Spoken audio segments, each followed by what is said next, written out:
Today I am going to discuss about free radical. So at first we have to know what is free radical. Homolytic cleavage of covalent bond leads to the formation of neutral species containing an odd electron are known as free radical. That means free radical is a neutral species and free radical have a odd element as primary radical, secondary radical and tertiary radical, as the number of carbon atom directly attached to the odd electron bearing carbon atom.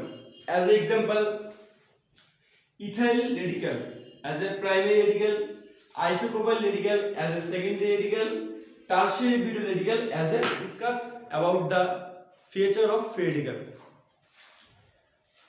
Free radical are neutral species. They are very unstable. They have an electron deficient atom. They seek electron to complete octet. Hence, they are very reactive. They are paramagnetic in nature because free radical have an odd electron which is unpaired. So, they are paramagnetic in nature. Free radical combine to free radical to make a neutral molecule. Free radical can produce another free radical when react with a neutral molecule. So let's move to the next segment, formation of free radical.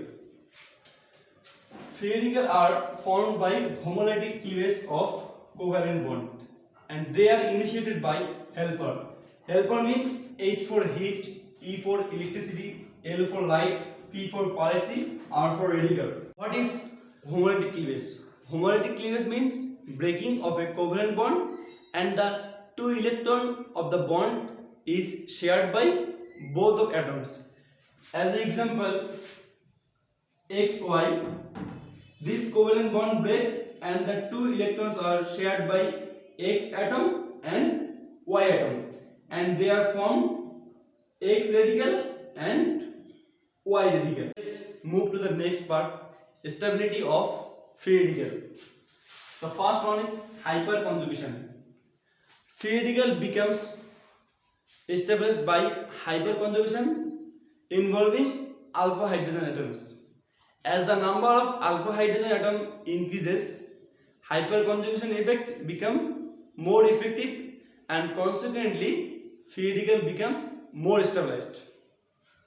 As an example, tertiary butyl radical is more stable than isopropyl radical because in tertiary butyl radical there are 9 hyperconjugable alpha hydrogen atoms. In terms of isopropyl radical is more stable than ethyl radical because in isopropyl radical there are 6 hyperconjugable alpha hydrogen atoms and ethyl radical is also more stable than methyl radical because in ethyl radical there are 3 hyperconjugable alpha hydrogen atoms. Methyl radical is least stable because the unpaired electron of methyl radical is not at all delocalized by any hyperconjugable alpha hydrogen. Resonance is a major factor influencing the stability of free radical. When the carbon bearing the odd electron is alpha to a double bond, effective charge delocalization of the unpaired electron with pi-orbital system occurs. As example, allylic radical and benzylic free radical is established by resonance.